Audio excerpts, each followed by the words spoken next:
జిల్లా గజ్వేల్ మున్సిపాలిటీలో తెలంగాణ ఆవిర్భావ దినోత్సవం సందర్భంగా Gajwel municipal vice chairman Kalyankar Narasimha Rao, Siddipet జిల్లా కబడ్డీ అసోసియేషన్ జిల్లా అధ్యక్షులు ఎన్సి సంతోష్ గుప్తాతో పాటు TRS party municipal chairman Gangishetti Chandana Ravi, vice chairman Kalyankar Narasimha Rao, Padma, TRS party కార్యకర్తలు, పార్టీ నాయకులు తదితరులు పాల్గొని తెలంగాణ తల్లి విగ్రహానికి పూలమాలలు వేశారు. విద్యార్థి ఉద్యమాలతో పాటు రాజకీయపరమైనటువంటి అంశాలను తీసుకోవడంలో కూడా కేసీఆర్ గారి చొరవ ఎంత ముఖ్యమైనదో మనందరికీ తెలుసు. సాధించినటువంటి తెలంగాణను బంగారు తెలంగాణగా మార్చడానికి 10 ఏళ్ళు అదేశ కృషి చేసి తెలంగాణ రాష్ట్రంలో నీళ్లు, నిధులు, నియామకాలు అనేటువంటి ఏదైతే అంశాల మీద ఏర్పడినటువంటి తెలంగాణ రాష్ట్రాన్ని ప్రాజెక్టుల ద్వారా ప్రతి ఎకరానికి సాగునీరు అందించడంలో కానీ, ఉపాధి కల్పనలో కానీ, తర్వాత ఆర్థిక పరంగా కూడా దేశంలో తెలంగాణ రాష్ట్రాన్ని నెంబర్ 1గా నిలిపినటువంటి మహనీయుడు మన కేసీఆర్ గారు. అదేవిధంగా గత 2 ఏళ్ళుగా కూడా మనం చూస్తూనే ఉన్నాం కాంగ్రెస్ పార్టీ పాలన ఏ విధంగా నడుస్తున్నామో చూస్తున్నాం. ప్రజలను పీడించడం, వేధించడం, కూర్చడం తప్ప వాళ్ళ దగ్గర కన్స్ట్రక్షన్ లేదు. ఏదైనా డిస్ట్రై మాత్రమే నడుస్తుంది. వాళ్ళ పాలనలో మనం ఉన్నటువంటి ఇకనైనా తెలంగాణ సమాజం మరొకసారి ఆలోచించాలి. ఖచ్చితంగా ఎవరి కోసం, తెలంగాణ ప్రజల కోసం కొట్లాడతారు, ఎవరు ఉంటారు అనేది ఆలోచించుకొని భవిష్యత్తులో ఏ ఎలక్షన్లు వచ్చినా కానీ టీఆర్ఎస్ పార్టీని బలపరచాలని మరొకసారి మీ అందరికీ విజ్ఞప్తి చేస్తూ జై తెలంగాణ, జై కేసీఆర్.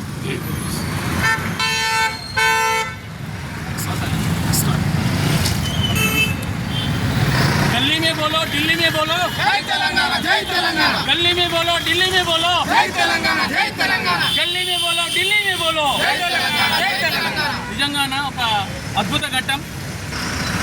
జూన్ 2 అంటే యావత్ తెలంగాణ రాష్ట్రానికి పండగ వాతావరణం. ఎందుకంటే జూన్ 2 అనేది తెలంగాణ ప్రజల యొక్క ఉద్యమ స్ఫూర్తి, వారి యొక్క సంకల్ప విజయం. దశాబ్దాల కాలాల నుంచి కూడా తెలంగాణ యొక్క ప్రజల యొక్క ఉద్యమం, వారి యొక్క నేపథ్యం జూన్ 2 రోజు మనం జ్ఞాపకం చేసుకోవాల్సిన సందర్భం. ఎంతోమంది అమరవీరుల త్యాగాన్ని కూడా ఈరోజు మనం గుర్తించుకునే విషయం.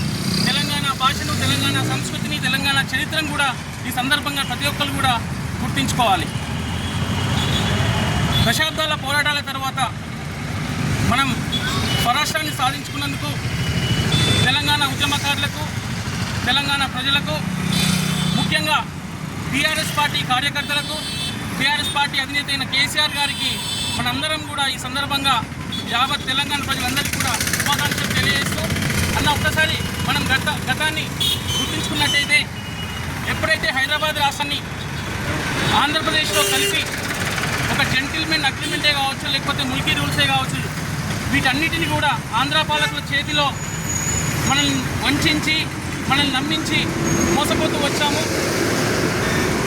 అలాంటి సంఘటనలు కేసీఆర్ గారు ఒక సొల్యూషన్ చూపించి స్వరాష్ట్రాన్ని సాధించుకున్న తర్వాత ఇప్పుడు మన అందరం కూడా బంగారు తెలంగాణ దిశగా ప్రయాణించే ఆవశ్యకత ఎంతైనా ఉంది. కానీ మన కళ్ళ ముందు ఇప్పుడు ఏం కనిపిస్తుంది? మళ్ళీ మన ఆంధ్ర పాలకుల చేతుల్లోకి మనం వెళ్తున్నాం. వారి మోచేతి నీతులు తాగే కాంగ్రెస్ పాలకులను ప్రజలందరూ కూడా గమనించి రాబో తరాలలో మళ్ళీ కేసీఆర్ గారిని తెచ్చుకొని ఈ తెలంగాణ రాష్ట్రాన్ని భవిష్యత్తులో బంగారు తెలంగాణగా తీర్చిదిద్దే బాధ్యత మన టీఆర్ఎస్ కార్యకర్తలపై ఎంతైనా ఉంది. ఈ విషయాన్ని ప్రజలందరూ కూడా గమనించి రాబోయే రోజులు బంగారు భవిష్యత్తుగా తీర్చిదిద్దే ప్రతి ఒక్కరు బాధ్యత తీసుకోవాలని మరొకసారి యావత్ తెలంగాణ రాష్ట్ర ప్రజలకు, అలాగే గజ్వేల్ పెగ్నాపూర్ మున్సిపాలిటీ ప్రజలందరికీ కూడా తెలంగాణ ఆవిర్భావ దినోత్సవ శుభాకాంక్షలు. జై తెలంగాణ, జై తెలంగాణ, జై తెలంగాణ.